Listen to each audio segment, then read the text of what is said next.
Salut à tous et bienvenue sur ma chaîne YouTube, chaîne dans laquelle on parle de pizza mais aussi de panification d'une manière plus générale. Alors aujourd'hui le thème de la vidéo c'est comment bien cuire une pizza dans un four traditionnel. Alors j'entends par four traditionnel un four, alors comme j'ai ici chez moi, mais un four que tout le monde a à peu près chez lui et un four en utilisation normale, c'est-à-dire on ne va pas l'utiliser en mode pyrolyse comme moi je l'utilise parce que d'une part c'est quand même dangereux, c'est pas une utilisation normale du four.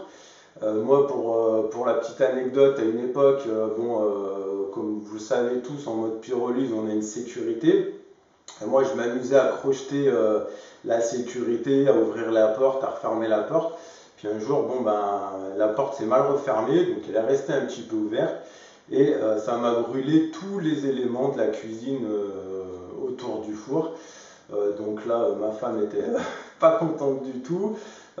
J'étais à deux doigts d'arrêter de faire des pizzas. Donc du coup, derrière, j'ai acheté un autre four, un four spécial pizza. Qui était beaucoup plus sécuritaire. Mais bon, pour des raisons personnelles, j'ai vendu ce four. Aujourd'hui, j'ai plus la place dans mes trains ici.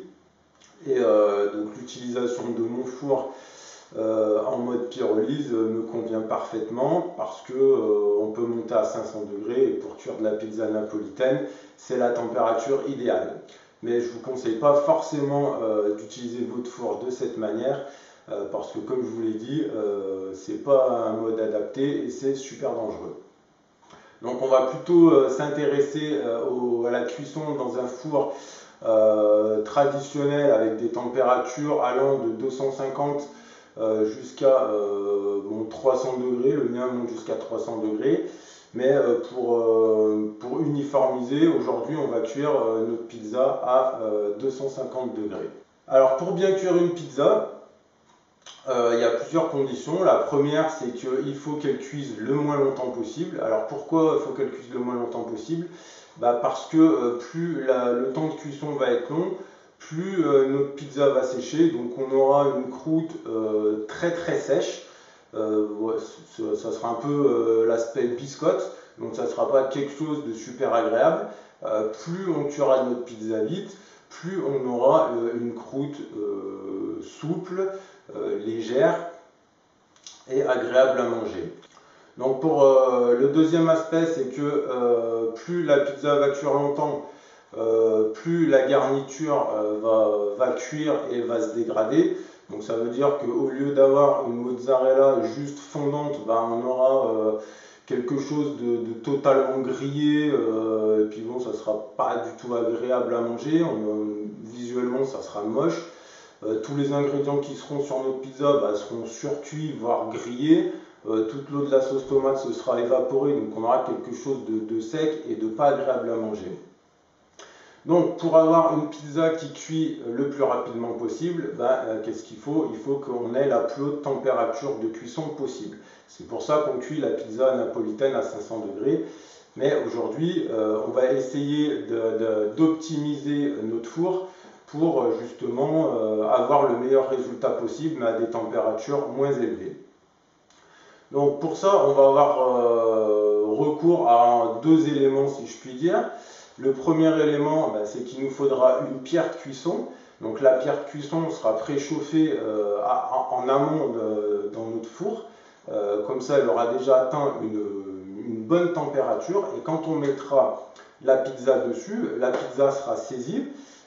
C'est exactement ce qu'on veut, va transmettre la chaleur à la pâte et la pâte va pouvoir se développer et la pizza cuira ainsi plus rapidement. Donc il ne faudra pas aller mettre sa pizza sur des plaques froides ou enfourner des plaques froides ou des grilles froides dans le four. Ça, c'est pas recommandé, il vous faudra une pierre de cuisson. On détaillera après, je vais vous présenter deux pierres de cuisson, on détaillera les caractéristiques de chacune par la suite. Ce qu'il faut aussi, c'est que donc, le dessous de notre pizza va cuire, mais il va falloir que le dessus de notre pizza cuise également. Donc ce qu'il faudra, c'est qu'au moment d'enfourner, notre résistance soit rouge, donc soit qu'elle commence à rougir, soit qu'elle soit déjà bien rouge, ce qui va permettre également de cuire le dessus de la pizza. Et il faudra enfourner notre pizza le plus près possible de la résistance. Donc voilà les conditions qui vont faire qu'on aura une bonne cuisson de pizza. Alors quand pizza, je pense qu'on s'est bien compris, hein, on parle de pizza ronde, pizza classique, pizza napolitaine. On ne parle pas de pizza avec une pâte épaisse qui vont nécessiter un temps de cuisson beaucoup plus long. Donc tout de suite, je vais vous présenter les deux pierres. Donc là, c'est une pierre en argile, avec du sable et de l'argile. Et ça va être une pierre en ce qu'on appelle en matériaux réfractaires, type brique réfractaire. Donc, alors l'avantage de cette pierre, c'est que déjà, elle est beaucoup plus légère à manipuler. Elle monte, du coup, là on voit, il y a un alvéolage ici. Ce qui fait qu'elle monte beaucoup plus vite en température que notre deuxième pierre. L'inconvénient de cette pierre, c'est que dès qu'on va dépasser certaines températures, elle va brûler le fond de la pizza. Donc si par exemple j'utilise cette pierre en mode pyrolyse, là je suis sûr d'avoir le fond de la pizza cramé pour deux raisons.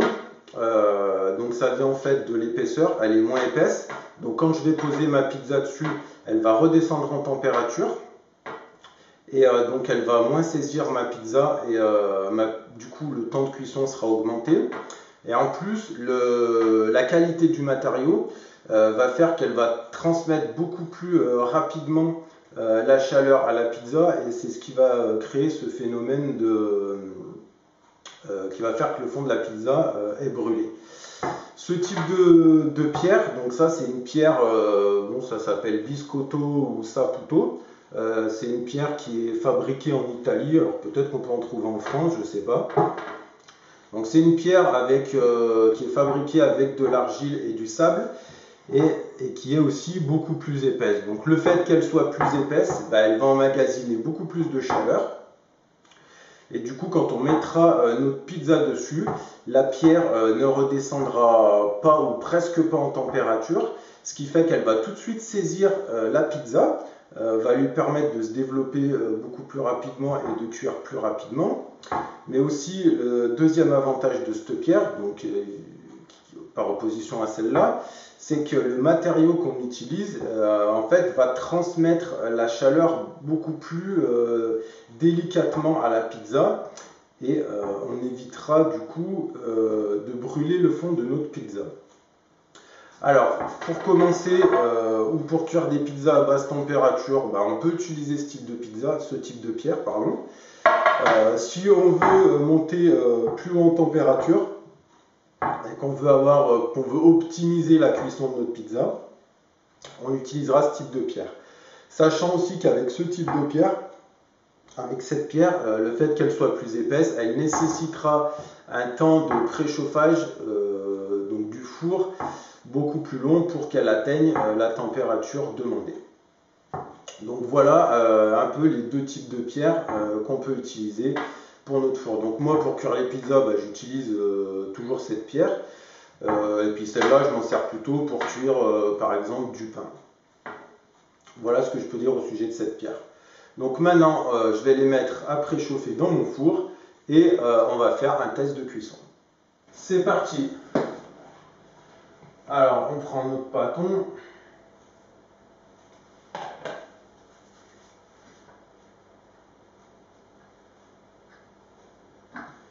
Voilà, alors j'ai oublié une petite chose, c'est que tout de suite on va mettre le four sur la fonction grille, ce qui fait que quand on va enfourner notre pizza, on aura déjà la grille qui sera un petit peu rouge. Donc moi dans mon four, la résistance elle rougit pas super longtemps. J'ai fait des petits tests, elle rougit pendant environ 1 minute. Donc ce qu'il faut, c'est que je traîne pas trop pour préparer ma pizza.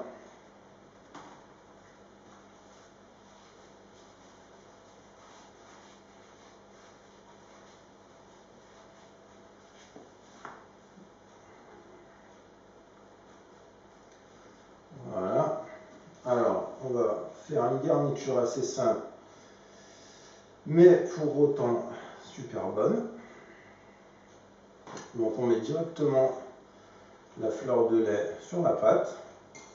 On va se mettre quelques tomates cerises qui amènent de la couleur et un goût très sympa. Vous pouvez les faire mariner si vous voulez. On va mettre quelques petites branches de romarin, histoire de changer un petit peu du basilic. Un filet d'huile d'olive.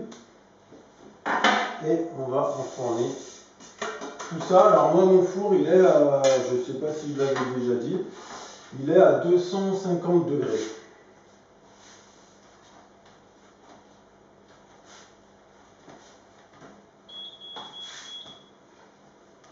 Alors je le préchauffe à 240 parce que mon grill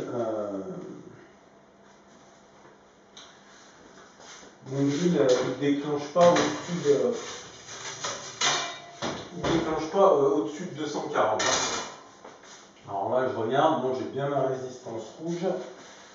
Je vais chronométrer le temps de cuisson.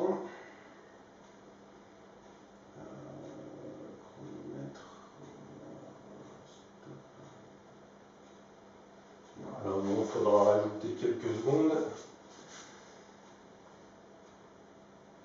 Alors là, on voit pas, mais je pense que de là où est la caméra, on voit pas, mais là j'ai bien ma pierre qui est le plus près possible de la résistance. Donc là, on voit les bords qui commencent à gonfler. Allez, on va la sortir.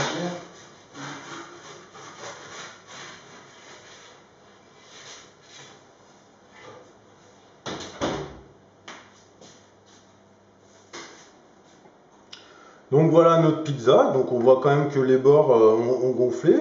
Ils sont assez légers. Alors forcément, c'est un peu moins léger que quand on cuit à 500 degrés. Mais on a une belle coloration de la croûte. On a une pizza tout à fait honorable. Et on peut tout à fait se faire plaisir en cuisant ce type de pizza dans un four traditionnel. Voilà, j'espère que ça vous plaît. Donc pas besoin d'avoir forcément un four professionnel pour faire une chouette pizza et puis régaler ses invités. Voilà, j'espère que j'ai pu aider tous ceux qui voudraient cuire une pizza dans leur four traditionnel et qui pensaient que jusqu'à aujourd'hui, c'était pas possible, qu'il fallait absolument un four pizzaiolo. Donc avec cette vidéo, je vous montre que c'est possible.